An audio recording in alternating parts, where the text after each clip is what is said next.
মহব্বত করলো ফাকাদ আহাব্বানি, সুতরাং সেই জন্য আমাকে মহব্বত করলো। ওয়া মান আহাব্বানি কানা মাই ফিল জান্নাহ, সুতরাং সে আমার সাথেই জান্নাতের মধ্যে প্রবেশ করবে।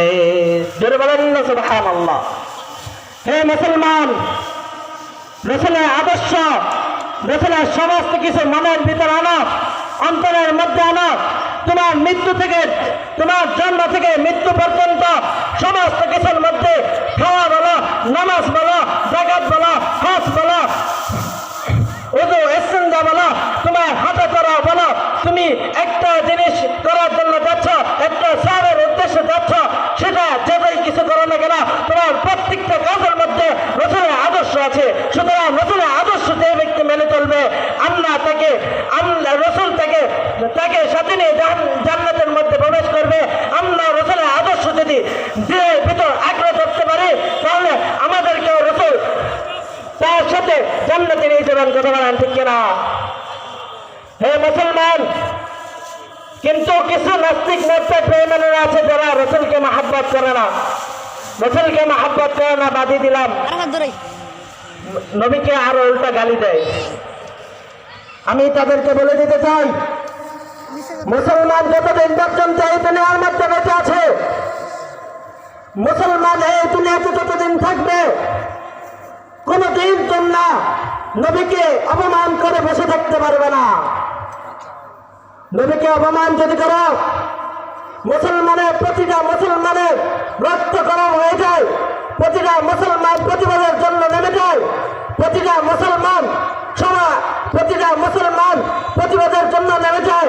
এর কারণে যদি নিজের জেল খাটতে হয়, নিজের জীবন দিতে হয়, সমস্ত কিছু দিয়ে দেয়, জেলে যায়, জেলে যে বসে থেকে নিজের জীবন দিয়ে দেয়, নিজের বুককে আপনি টানা মেরে এক বুক পেতে দেয় যে গুলিগার আর কত গুলি করবে, কিন্তু নবীর মহব্বত তার কখনো চলে না।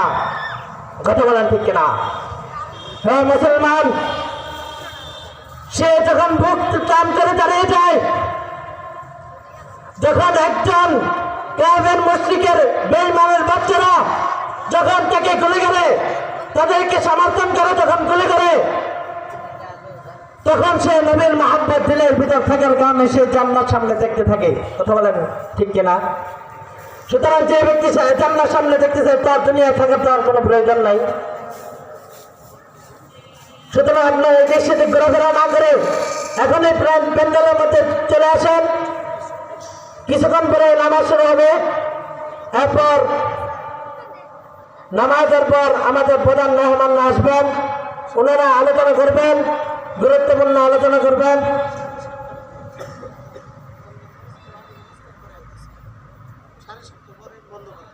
আপনারা সকলেই দেরি না করে মাহফিলের প্যান্ডেলের ভেতর চলে আসেন।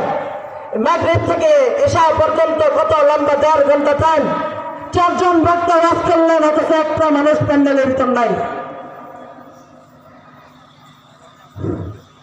এই মুসলমান, সুতরাং দেরি না করে দ্রুত প্যান্ডেলের ভিতর চলে আসেন।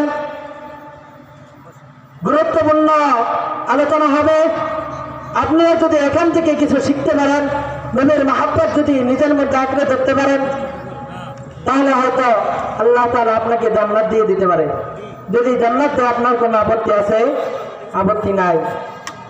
একজন মানুষ যদি বিনা হিসাবে জান্নাতে দেয়, তার এর চেয়ে সৌভাগ্যবান আর কোনো কিছু নাই। কথা বলেন ঠিক কিনা? এই মুসলমান আল্লাহর গোলাম, আপনি মাহফিলের ভিতরে আসবেন, মাহফিলের মধ্যে দেওয়া হবে 3 জন হাফেজ ছাত্রকে পাগড়ি দেওয়া হবে, তারপর দেওয়া হবে খতমে কোরআন তারা শেষ করেছেন, কোরআনকে খতম করেছেন, দিলের ভিতর কোরআনকে আঁকড়ে ধরেছেন। তারা আল্লাহকে মহব্বত করে, রাসূলকে মহব্বত করে সমস্ত কিছু শিখেছেন। একমাত্র আল্লাহ এবং রাসূলের দ্বীনকে দুনিয়ার মধ্যে কায়েম করার জন্য। কথা বলেন ঠিক কিনা? এই মুসলমান আল্লাহর গোলাম,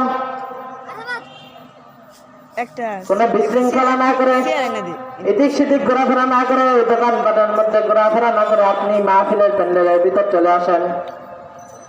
এমন তো হইতে পারে আপনি আজকে রাত মাহফিল শুনবেন, আগামীকাল রাত্রে আপনি ঘুমানোর পরে নাও সজাগ হতে পারেন যদি আপনি কিছু আমল শুনে রাত্রেবেলা ঘুমানোর সময় কিছু আমল করে শোনান, তাহলে এমনও তো হতে পারে আপনি যদি মারা যান এই আমলের কারণে আপনাকে আল্লাহ পাক রব্বুল আলামিন বিনা হিসেবে জান্নাত দিয়ে দিবেন। যদি বিনা হিসাবে জান্নাত দিয়ে দেন তাহলে এর চেয়ে সৌভাগ্যবান বিষয় আমার মধ্যে আর কোনো কিছু হতে পারে না। দুনিয়ার সমস্ত কিছু যা হোক না কেন, দুনিয়ার মধ্যে পড়া দুনিয়াকে যদি আমার সামনে স্বর্ণ বানিয়ে দেওয়া হয় তা আমার সৌভাগ্য না। যত স্বর্ণ আমার থাকবে তত আমার আরো বিপদ থাকবে। মানুষের যখন বেশি ধন সম্পদ থাকে মানুষের আরো বিপদ থাকে, কখন যেন এটা চুরি হয়ে যায়। হে মুসলমান আল্লাহর গোলাম, সুতরাং আমাকে এই মুসলমান আল্লাহর গোলাম আল্লাহ পাক রব্বুল আলামিন আপনার জন্য দুনিয়ার মধ্যে সমস্ত কিছুর ব্যবস্থা করে রেখেছেন। এই মাহফিল ওয়াজগুলো হয়, আপনি যদি ইচ্ছা করেন আপনি আসবেন, মাহফিল শুনবেন, এর ওসিলায় আল্লাহ আপনাকে জান্নাত দিয়ে দিতে পারেন। কথা বলেন ঠিক কিনা? হে মুসলমান, বলতেছিলাম নবীদের আদর্শ আঁকড়ে ধরা। নবীদের আদর্শ ততদিন পর্যন্ত তোমার ভিতর না থাকবে ততদিন পর্যন্ত তোমার ঈমান কখনো সত্য হতে পারে না। রাসূলের মহব্বতে, রাসূলের মহব্বত যার ভিতরে থাকে, রাসূলকে যখন অপমান করা হয়, রাসূলকে যখন ব্যঙ্গচিত্র করা হয়, কোন মুসলমান টিকে থাকতে পারে না। তারা বাসা ঘর থেকে বের হয়ে তাদের রক্ত গরম হয়ে যায়। তারা সব কিছু বাদ দিয়ে একমাত্র নবীজিকে যারা অপমান করেছে তাদের বিরুদ্ধে অ্যাকশন নেওয়ার জন্য বের হয়ে যায়। সুতরাং নিজের জীবনের মধ্যে যদি কোনো আঘাত আসে আসুক, রাসূলকে মহব্বত করতে হবে। ময়দানেতে যেতে হবে, প্রয়োজনে সব রক্তটুকু জমিনেই ঢেলে দেবে, তবুও তোমায় লড়তেই হবে, মানিবে না পরাজয়। বিপ্লব মানে জীবন দেয়া বসে থাকা নয়, সে কোনদিন আসবে না রে ভয়। কথা বলেন ঠিক কিনা? হে মুসলমান, শেষ কথা হলো রাসূলকে মহব্বত করবেন যত কিছুই আসুক। কবি বলেন, বিশ্ব নবীর অপমানে যদি লাগাতে তোমার মন, মুসলিম নাই মুনাফিক তুমি নবীজির দুশমন। নবীর প্রেমে জীবন দিবে কে আছে নওজোয়া, তাকবীর তুলে সিংহাসন হও তুমি আগুয়া। তোমার বুকে ইমানের বল জবানে আল কোরআন, ভয় কাঁপে পুরুষ আর কর রব সব শয়তান। জীবনে এসে বুকে আছে বেশি নবীজির সম্মান, কেমনে তুমি থাকবে বসে হলে তার অপমান।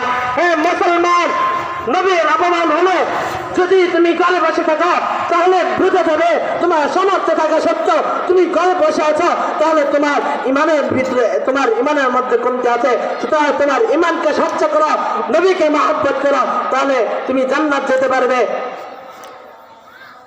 এছাড়া আযান হচ্ছে, আপনারা সকলেই চলে আসুন, আলোচনা দীর্ঘ করে দেবে না। সর্বশেষ কথা হলো একটি, আপনারা কেউ রাগ করবেন না। সামনে নির্বাচন,